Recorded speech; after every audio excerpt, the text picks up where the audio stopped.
আসসালামু আলাইকুম। আশা করছি সবাই ভালো আছেন, আমিও ভালো আছি। সব জায়গায় একটা কথা চর্চা হচ্ছে যে বাংলাদেশ নাকি ১২০ বছর পিছিয়ে আছে। না, বাংলাদেশ ১২০ বছর পিছিয়ে নেই, অতটা পিছিয়ে নেই। হয়তোবা বলতে পারেন ২০ বছর পিছিয়ে আছে। আর এটার পেছনে যথেষ্ট কারণ রয়েছে। সো আমি যদি কারণগুলো এক এক করে যদি আমি বর্ণনা করি, তাহলে প্রথম কারণ, দ্য ফার্স্ট রিজন ইজ দারিদ্রতা। তো বাংলার লোকেরা, বাংলাদেশের মানুষরা অনেকটাই গরিব। সো গরিব হওয়ার কারণে তাদের যে ইনকাম সোর্সটা এটা কিন্তু কম।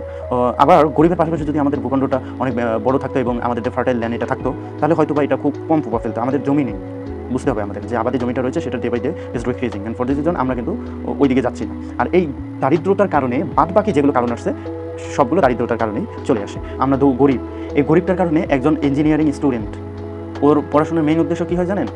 ইঞ্জিনিয়ারিং পড়বে, পরে চাকরির প্রিপারেশন নেবে, এটা ভালো চাকরি নেবে, দেশে অথবা বিদেশে যেখানেই হোক না কেন, বুঝতে পেরেছেন? আর একটু সুযোগ পেলে বিদেশে চলে যায়। কারণটা কি? বিদেশে তাকে ভালো ফ্যাসিলিটিস দিতে পারছে, থাকা খাওয়ার নিশ্চয়তা দিতে পারছে। বাট দেশে থাকলে আপনারা শিক্ষিত যারা রয়েছেন, দেশে থাকলে বুকে হাত দিয়ে বলতে পারবেন না, কনফার্ম দিতে পারবেন না, এই চিন্তায়, এই দুশ্চিন্তায় কোনো দিন আপনারা পড়েননি যে পড়াশোনা করে আমার চাকরি আদৌ হবে কি না। সো তারা বেটার লাইফ পাওয়ার জন্য বিদেশে চলে যায়। তো যাবে, এটা আমিও যেতাম, আপনিও যেতেন। আপনি যদি বলে থাকেন না আমি যাবো না, আমি দেশের জন্য কিছু করবো, হ্যাঁ, আপনার মতো আরও ২০ সন্তানরা এই দেশে জন্মগ্রহণ করেছে, তারাই যেহেতু চলে গিয়েছে অথবা আবিষ্কার করে নাই কোনো কিছু, তার মানে আপনিও করবেন না। আর আপনি যদি করতেন তাহলে আপনি অন্য কোনো কিছু, অন্য লাইনে, ইউনিভার্সিটিতে, মানে সিম্পল ইউনিভার্সিটিতে অথবা কলেজে অনার্স পড়তেন না, আপনি ঠিকই ভালো প্রিপারেশন নিয়ে ইঞ্জিনিয়ারিংয়ে পড়াশোনা করতেন।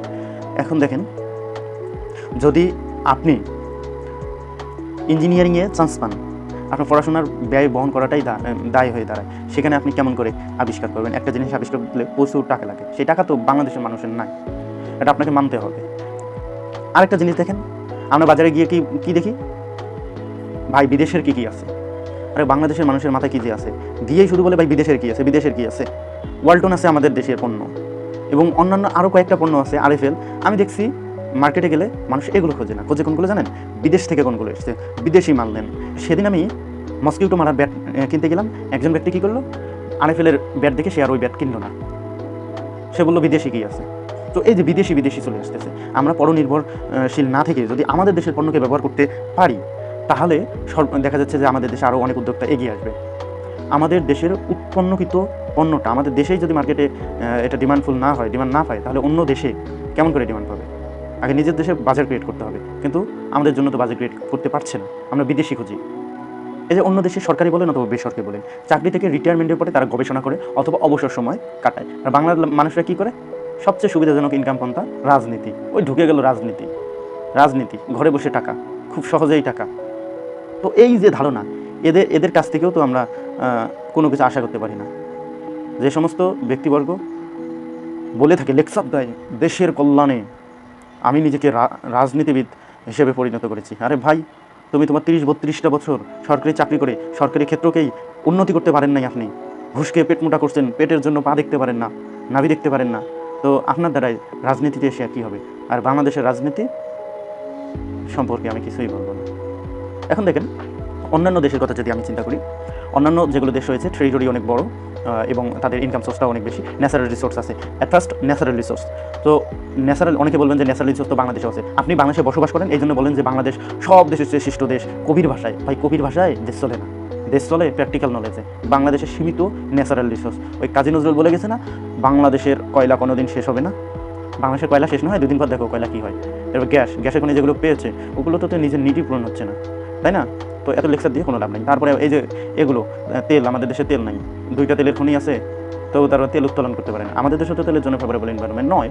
তো যতটুকু কয়লা আছে, কয়লাও শেষ হয়ে যাচ্ছে দিন দিন।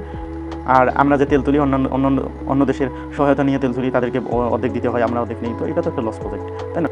আমরা আগে ইনকাম সোর্সটা ঠিক করবো। ইনকাম সোর্স ঠিক করলে এগুলো আস্তে আস্তে অলরেডি অটোমেটিকলি ঠিক হয়ে যাবে। আমরা ইনকাম সোর্সই ঠিক করতেছি না, আমরা উন্নতি তসবি গুনতেছি, উন্নতি হবে না। আগে ইনকাম সোর্সটা ঠিক করতে হবে। এখন দেখুন অন্যান্য দেশে কী করে, তাদের সরকার তাদেরকে সহায়তা করে। আমি যদি সৌদি আরবের কথা বলি, সৌদি আরবে আপনি কাজ করেন না করেন, আপনি যদি ওই দেশের নাগরিক হয়ে থাকেন, আপনি সরকার কর্তৃক কিছু একটা টাকা ভাতা পাবেন। এবং অন্যান্য দেশে যদি আপনি গবেষণার কাজে নিয়োজিত থাকেন, তাহলে সরকার আপনাকে সহায়তা করবে। আমাদের দেশই চলে না ভাই, সরকার কি সহায়তা করবে?